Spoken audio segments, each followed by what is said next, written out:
बिस्मिल्लाहिर्रहमानिर्रहीम। मेरा नाम वलीजान है और आज इंशाल्लाह मैं इस वीडियो में आपको ऑस्टियोपेट्रोसिस के बारे में बताने की कोशिश करूँगा।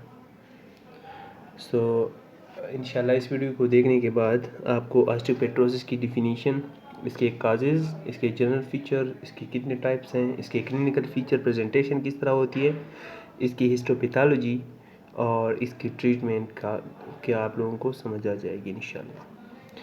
तो सबसे पहले आते हैं डिफिनीशन पे कि ऑस्टियोपेट्रोसिस क्या चीज़ है। तो ऑस्टियोपेट्रोसिस बेसिकली हमारे पास एक हेरेडिटरी डिसऑर्डर है जिसमें हमारे पास जो ऑस्टियोक्लास्ट होते हैं, जो कि बोन रिजॉर्बिंग सेल्स हैं, उनके फंक्शन में डिफेक्ट आ जाता है, जिसकी वजह से बोन की ओवर ग्रोथ होती है और वो थिक हो जाता है और डेंसिटी उसकी इंक्रीज हो जाती है और द बोन बिकम्स स्क्लेरोटिक। अब जो बोन की डेंसिटी इंक्रीज होती है, ये क्यों होती है? तो ये इसलिए होती है क्योंकि जो हमारे पास रिमॉडलिंग में डिफेक्ट आता है, जो कि ऑस्टियोक्लास्ट के नॉर्मल फंक्शनिंग के परफॉर्म न होने की वजह से होती है। तो एटियोलॉजी की अगर हम बात करें तो जैसे कि हमने पहले कहा कि इसमें बेसिकली हमारे पास एबनॉर्मल ऑस्टियोक्लास्ट फंक्शन होता है, यानी जो हमारे ऑस्टियोक्लास्ट होते हैं वो सही तरह से अपना फंक्शन परफॉर्म नहीं करते। उनका काम है बोन रिजर्वेशन, जो कि वो नहीं करते, जिसकी वजह से बोन डेंसिटी इंक्रीज होती है। लेकिन ये जो इंक्रीज बोन डेंसिटी है, ये सही नहीं होती हमारी बॉडी के लिए। क्यों? क्योंकि एक तो ये बोन की जो स्ट्रेंथ है उसको इम्प्रूव नहीं करती, बल्कि जो बोन का नॉर्मल आर्किटेक्चर है उसको भी ख़राब करती है, जिसकी वजह से हमारे पास जो बोन बनते हैं वो वीक और ब्रिटल होते हैं, यानी जल्दी टूट जाते हैं, जिसकी वजह से हमारे बॉडी में फ्रैक्चर्स ज़्यादा और जल्दी होते हैं और जो हीलिंग होती है वो भी पुअर होती है। तो अगर जनरल फीचर की अगर हम बात करें ऑस्टियोपेट्रोसिस की, तो बेसिकली हमारे पास जो ऑस्टियोपेट्रोसिस है उसमें नॉर्मल बोन के मुकाबले में ये बोन ज़्यादा डेंस होते हैं, डेंसिटी इनकी ज़्यादा होती है।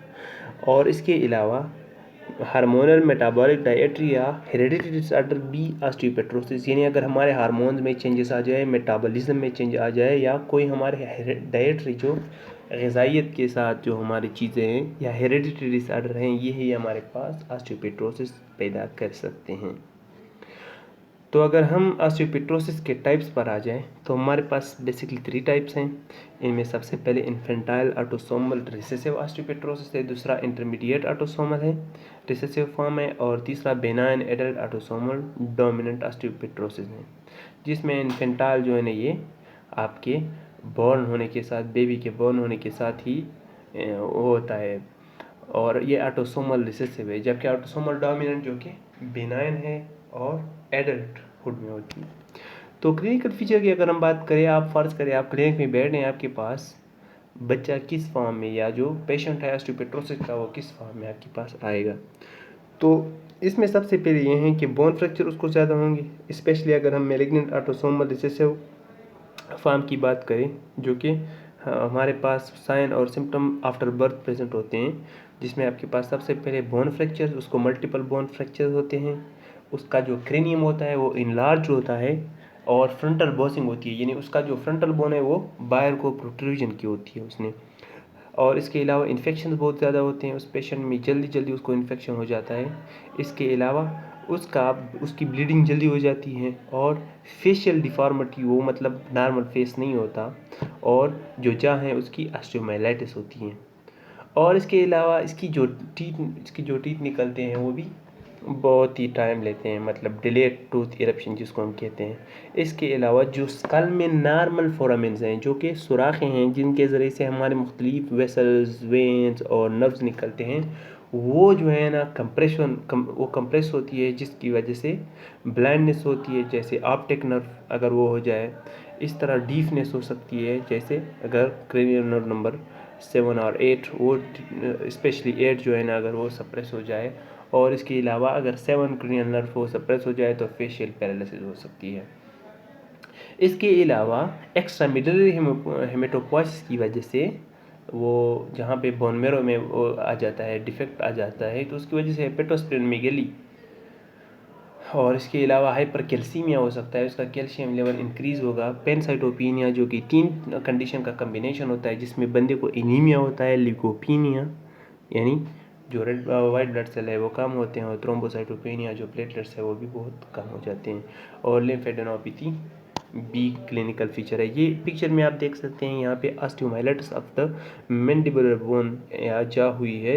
इसमें आप ये 24 साल का एक नौजवान है जिसको ये ऑस्टियोमाइलिटिस हुआ है मैंडिबल का। इसमें आप देख सकते हैं यहाँ पे कि आप वो देख सकते हैं जो वो है फिस्टुला है, ये ड्रेनिंग फिस्टुलाज हैं जो कि इसको ये ऑस्टियोपेट्रोसिस की वजह से हुई हैं। अच्छा, अगर हम आ जाए रेडियोग्राफिक फीचर्स पे कि अगर हम एक्सरे में हमें किस तरह दिखेगा ये जो ऑस्टियोपेट्रोसिस का पेशेंट है, तो सबसे पहली चीज़ बोन इन बोन अपीयरेंस हम इसको कहते हैं कि जब increase in the bone density हुई है, यानी बोन डेंसिटी बहुत ज़्यादा इंक्रीज़ हो। इसके अलावा क्रेनियल प्लेट्स जो कि क्रेनियम की जो प्लेट्स हैं वो थिक होते हैं और बेस ऑफ द स्कल वो अदर बोन के मुकाबले में बहुत ज़्यादा इफेक्ट होती हैं। इसके अलावा जो साइनस कैविटीज़ हमारे पास होती हैं, जो खाली जगह है हमारे पास, वो भी उनका साइज़ कम होता है क्योंकि बोन की डेंसिटी इंक्रीज़ होती है, तो इसकी वजह से जो स्पेस होती है हमारे या जो सुराखें होती हैं वो भी कम होती हैं वहाँ पे जगह। इसके अलावा जो वर्टिब्रा है वो सैंडविच अपीयरेंस शो करती है हमारे साथ। तो आगे आपको ये पिक्चर में मैं एक्सप्लेन करता हूँ। सबसे पहले आप देखिए यहाँ पे generalised increase in the bone density है। बॉडी के जितने बोन्स हैं यहाँ पे वर्टिब्रा, ये रिब्स हैं, वर्टिब्राज हैं या जितने बोन्स हैं, इन सब में बोन डेंसिटी में इंक्रीज़ हुआ है।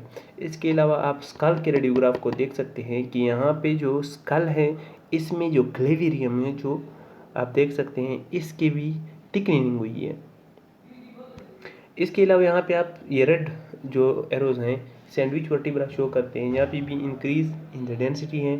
इसके अलावा आप यहाँ पे ये येलो एरोज में देख सकते हैं ये पोस्टीरियर वर्टिब्रा है, ये भी थिक हुए हैं। अच्छा, हिस्टोपैथोलॉजी की अगर हम बात करें जो कि स्पेशली डेंट स्टूडेंट के लिए बहुत ज़्यादा इंपॉर्टेंट है, इसमें जो बोन होता है ये डेंस होता है एंड स्क्लेरोटिक होता है क्योंकि बोन डेंसिटी इंक्रीज होती है, जिसकी वजह से जो हमारे पास स्क्लेरोटिक बोन है वो रिप्लेस करता है नॉर्मल बोन को। तो इसके अलावा tortuous lamellar trabecular replacing the cancellous bone और globular amorphous bone disposition in the marrow spaces, वहाँ पे एमार्फस बोन डिपोजिशन होती है ग्लोबुलर की और ऑस्टियोफाइटिक बोन फॉर्मेशन होती है। हिस्टोपैथोलॉजी में आप यहाँ पे पिक्चर में आप देख सकते हैं कि यहाँ पे नॉर्मल स्क्लेरोटिक बोन ने रिप्लेस किया है कैंसलस बोन, नॉर्मल बोन को स्क्लेरोटिक बोन ने नॉर्मल कैंसलस बोन को रिप्लेस किया है। और इनसेट में आप देख सकते हैं यहाँ पे नोड्यूलर पैटर्न है डेंस बोन का जो बोन मेरो स्पेसिस को ऑब्लिटरेट कर रहा है। इसके अलावा अगर ट्रीटमेंट पे आ जाए तो सबसे ज़रूरी जो ट्रीटमेंट है वो तो है बोन मेरो ट्रांसप्लांटेशन, क्योंकि बोन मेरो जब ट्रांसप्लांट होगी तो हमारे ऑस्टियोक्लास्ट और वो फंक्शन सही तरह से करेंगे। और इसके अलावा ये बहुत ही मोस्ट इफेक्टिव वो है ट्रीटमेंट है। और इसके अलावा हम इंटरफेरॉन गामा 1b जो कि हम कैल्सिट्रोल के साथ और कैल्शियम लेवल को रिस्ट्रिक्ट करके, यानी कैल्शियम बिल्कुल नहीं लेगा पेशेंट, तो इसकी वजह से भी reduce in the bone mass आ जाएगा और इसके अलावा इन्फेक्शन भी उसको कम होंगे और नर्व कंप्रेशन भी कम होगी। और अगर ऑप्शन पे अगर हम देंगे तो कॉर्टिकोस्टेरॉइड्स हम दे सकते हैं, तो इसकी वजह से बोन्स जो रिजर्वेशन है वो स्टिमुलेट होगी और जो रेड ब्लड सेल है वो इंक्रीज़ होंगे, प्लेटलेट्स और एरिथ्रोपोइटीन जो कि रेड ब्लड सेल की प्रोडक्शन में इन्वॉल्व होता है किडनी में। तो ये था ऑस्टियोपेट्रोसिस। उम्मीद है आपको ये वीडियो पसंद आई होगी। आप सबके मेरे साथ यहाँ तक रहने का बहुत शुक्रिया। अल्लाह हाफिज़।